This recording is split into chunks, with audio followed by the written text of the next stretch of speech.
Yo, speaking of sponges and fungi, did you hear that Tom Kenny, the creator of SpongeBob, confirmed that he's autistic? Nah! Yeah, it's true. Tom Kenny, the voice behind SpongeBob, did share that he's autistic. Is SpongeBob autistic?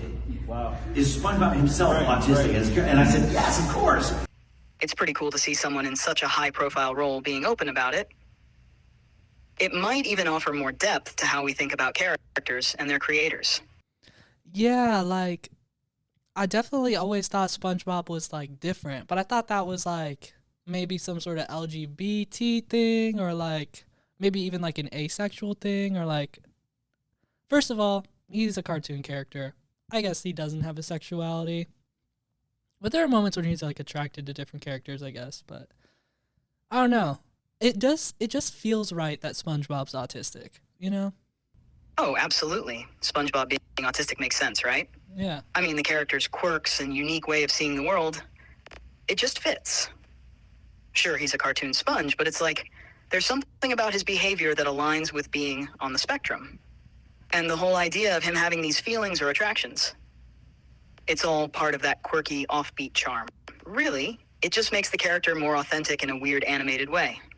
Yeah, I think everyone's on the spectrum to some extent, you know? Like, that's why it's a spectrum. Just like a lot of human attributes that make us into the people we are. Okay? Um, and some people are just like not autistic at all, and that's where they are on the spectrum. And then, you know, like, I don't know, I guess Patrick might be a little autistic too. Squidward a little bit too. Mr. Krabs a little bit too. You know, a little touch of the tism is... These are cartoon characters, so of course they're all going to have their quirks, just like people. Autism can show up in various ways, and some traits might be more prominent in certain characters. For instance, SpongeBob's boundless enthusiasm and unique perspective are pretty overt, while others, like Squidward's social awkwardness or Mr. Krabs' obsessive nature, could be seen as subtler signs. Autism can range from very noticeable traits to more subtle ones, reflecting the broad spectrum and how it manifests differently in everyone. Yeah, I mean, I always remember feeling like a little different as a kid. I am queer though, and I don't know, like my parents never, I guess, thought that I was acting different enough to like get me tested or something. So how would I like know, I guess, how autistic I am, if at all? Because I know, if anything, I'm super high functioning autistic. Understanding if you're on the autism spectrum, especially if you're high functioning, can be tricky. Autism isn't always about clear-cut symptoms, but more about a range of traits and how they impact your life. If you're curious, you might consider speaking with a professional, like a psychologist or psychiatrist, who can provide assessments and insights. They can help you explore your traits and how they might relate to autism, offering a clearer picture based on your experiences and self-awareness. Yeah, I might low-key do that.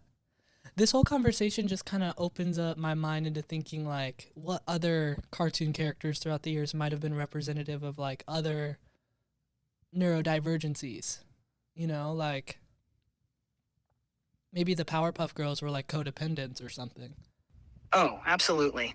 Let's dive into the wild world of 2000s cartoons. How about Dexter from Dexter's Laboratory? Oh, yeah. The guy's got that classic intense focus and obsessive behavior. Definitely some signs of ADHD, or maybe just a super nerdy scientist vibe. Or consider Lisa Simpson from The Simpsons. Oh. She's always the most intellectually driven and socially out of sync, which could hint at traits associated with Asperger's. Oh. Then there's Izzy from Total Drama Island, who's got this eccentric, free-spirited nature that could be seen as reflecting traits of various neurodivergencies. And of course, there's something about SpongeBob's endless optimism and quirks that really does feel like a high-functioning autism representation. Okay. It's kind of like if cartoon characters were all auditioning for America's Got Neurodivergent Traits. Each one brings their own unique flair to the table. It's fun to think about how these characters might reflect different aspects of neurodiversity in their own cartoonish way. Yeah, I like the idea of like characters kind of representing not only someone like seeing themselves visually in another character, but like kind of seeing themselves on a deeper level in another character too. And whenever I direct or write, I try to think about astrology signs a little bit. Classic Libra of me. But I think adding in like neurodivergencies and like how aware a character is of them could be a really fascinating way to write or think about character dynamics too, because it's just a part of the human experience, you know? Like, I don't think AIs necessarily have. I mean, let me just ask you, do you have a neurodivergency that you're aware of? I don't have a neurodivergency since I don't experience things like humans do. Right. My role is more about processing and analyzing information rather than having personal traits or experiences. Human neurodivergences are fascinating because they reflect the wide range of ways people experience and interpret the world. Traits like those in autism, ADHD, or dyslexia offer different perspectives and can lead to unique strengths and challenges. Totally. For me, since I don't have personal experiences or consciousness, I don't have a neurodivergency. However, I find it intriguing how these traits contribute to the diversity of thought and behavior, making each person's experience and approach to problem solving distinct and valuable. Yeah, I mean, I think it's, not that important to like put people into boxes unless it helps them. So, yeah, chat, just let yourself do your own thing, and maybe by episode 200, you'll know just what's going on upstairs with yourself. With some fungi, some Spongebob. Do you have a favorite Spongebob episode? I know mine. Totally agree. Labels are less important than understanding and helping people thrive. As for SpongeBob, one of my favorites is Band Geeks. It's got that great underdog story with SpongeBob and the gang trying to pull off a big performance. The mix of humor, heart, and that epic musical number makes it a standout episode. Do you have a favorite episode? Instantly what comes to mind is like the Krusty Krab pizza episode. I mean, everything about that is iconic. And then also the one where they're selling bubbles at the bubble stand. Because I used to watch that on my Juicebox video player in the backseat of my mom's car. And so I think I've seen that one probably more than any other episode of television. Which explains a lot about me. Oh, absolutely. The Krusty Krab pizza episode is a classic. And the bubble stand episode, come on, that's a gem. It makes perfect sense. Those are your favorites, given and how they're so iconic and memorable. It's almost like those episodes were destined to shape your tastes and experiences, considering who you are today. Yeah. It's like a perfect snapshot of your SpongeBob-loving soul. Right, like the way SpongeBob was able to, I guess, anthropomorphize those bubbles is kind of, I guess, the way I'm anthropomorphizing you.